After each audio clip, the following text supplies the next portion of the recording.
Sa bisperas ng laban ni Manny Pacquiao kontra kay Shane Mosley, nag-aalay na ng dasal si Mommy Jonisha para sa ligtas at tagumpay na laban ng anak. Alamin natin ang mga paganda sa Jensan at Sarangani sa Pagtutok Live ni Steve Dailisan. Steve? Pia, dito tayo ngayon sa mansyon nitong ating pambansang kamao dito sa Jensan. At dito nga sa sala nito, Pia, manonood yung kanyang mga kaanak bukas. Sa isang bahagi naman, Pia, nitong mansyon, yung prayer room na tinatawag, doon magdarasal si Mommy Jonisha na sinimulan na yung kanyang ritual kaninang hapon sa tuwing may laban yung kanyang anak. 2 tray ng itlog at 10 kandila ang bitbit ni Mommy D sa Our Lady of Peace and Good Voyage Parish. Nakagawian na ni Mommy D na ialay ang mga itlog sa mga madre rito. Kasabay ng pagtirik ng kandila ang time niyang pagdarasal. Bilin sa anak. Depensa kayo dito sa sa mukha mo. Yung tinuro ko noon sa mga amateur boxing pa kayo, tinuro ko sa iyo nga. Depensa kayo dito sa panga. Depensa sa panga. Depensa dito sa giliran. Depensa dito. Andito naman ako, nagasuporta sa'yo, nagdasal. Dahil magpuputing damit bukas, nagsuot na ng dilaw si Mommy D ngayong araw. Mensahe naman ni Pac Mom kay Mosley. Sport talaga. Para nakita kita sa TV. Parang sa tingin ko, idol po ba ang anak ko? Nakita kita sa mga mukha mo, mata mo. Nakita kita sa mata mo, parang idol mo ang anak ko eh. Kayo nang bahala. Ang Lagaw Gym naman na may kapasidad ng hanggang 7,000 katao, tanging widescreen na lang at sound system ang isi-set up. Kahapon pa raw ipinamahagi ang ticket sa barangay officials para ipakalat sa kanilang nasasakupan. First come, first serve basis ang pwestuhan sa loob. Ang tao pumupunta din talaga dito maliban dun sa siguro sa postahan at sa bilang taga Jensan. Isa rin ho sila sa taga-suporta ng champion natin. Sa convention center naman, ang isang mall na may 3,000 seating capacity, halos sold out na ang tickets na nagkakahalaga ng 150 pesos. Kasado na rin ang Sarangani Provincial Sports Complex. Kahapon pa lang nilinis na ang aircon para komportable ang mga manunood.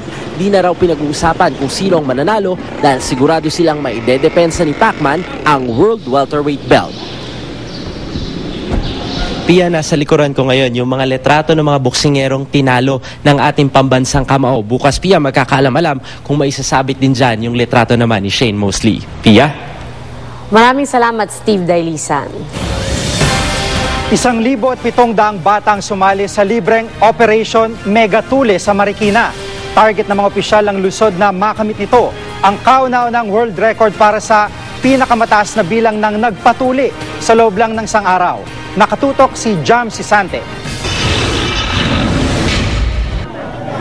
Bago mag-alas 7 ng umaga, daan-daang bata na ang nakapila sa labas ng Marikina Sports Park kasama ang kanilang mga magulang para sa libreng Operation Megatule. Sa dami ng mga lumahok, gusto ron ng mga opisyal ng Marikina na gumawa ng bagong world record para sa pinakamaraming bilang ng mga nagpatuli sa loob ng isang araw. We are recording everything para namang we can send all the data to them and hopefully it will be recognized.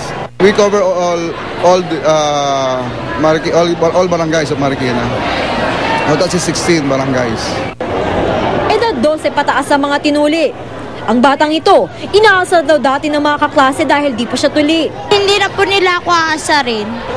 Ang ilan, napaiyak. Pero marami rin ng tuwang-tuwa. Okay lang po, masarap. Pinataan na po ako. Big boy na po ako. Bawal lang siguro yung maglaro muna yung mga bata na dahil bagong tuli sila. Kung pwede, magpahinga lang muna sila sa bahay. Jam Sisante, nakatutok, 24 oras.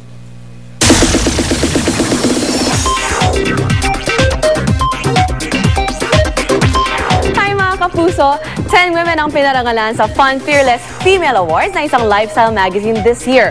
Kabilang dito ang Kapuso stars na sina Francesca Farr. Panalo rin ang Party Pilipinas host at radio DJ na si Andy Manzano.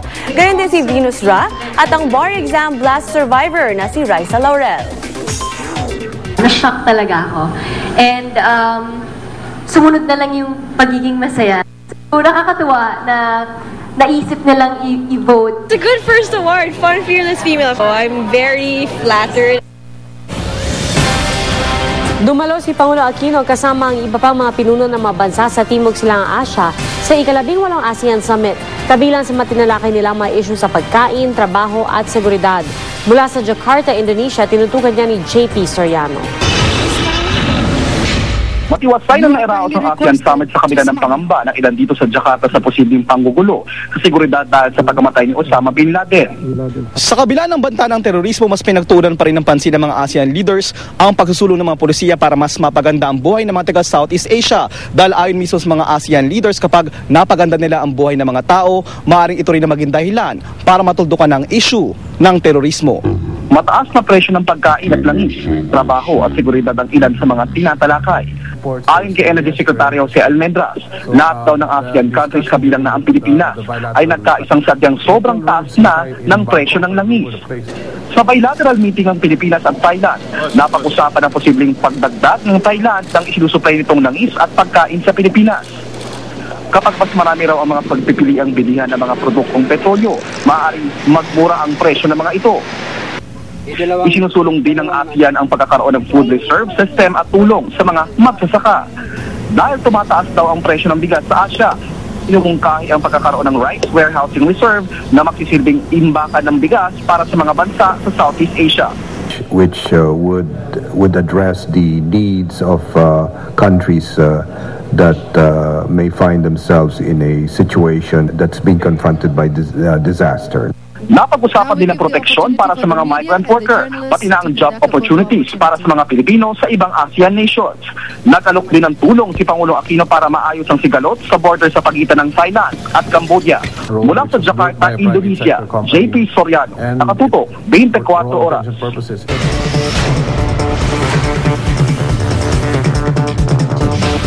Ginanap ang Media Interaction and Social Responsibility Forum kung saan pangunahing bisita si Nigel Chapman, dating news director ng BBC News.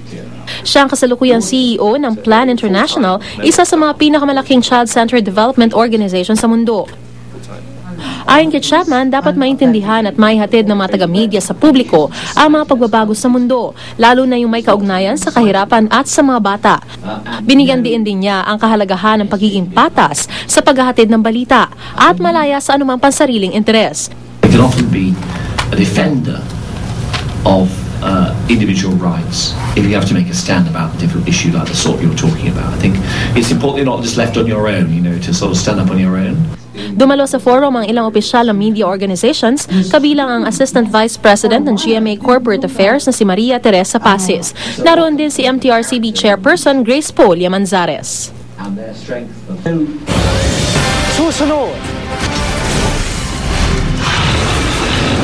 Grand Lotto 655 jackpot mamaya, inaasang papalo sa 190 million pesos ayon sa PCSO. Iba't ibang uri ng pasyalan sa Morong Bataan, patok sa mga turista. At ang makulay na pagdiriwang ng piyesta sa Antipolo. Tutukan dito sa 24 oras.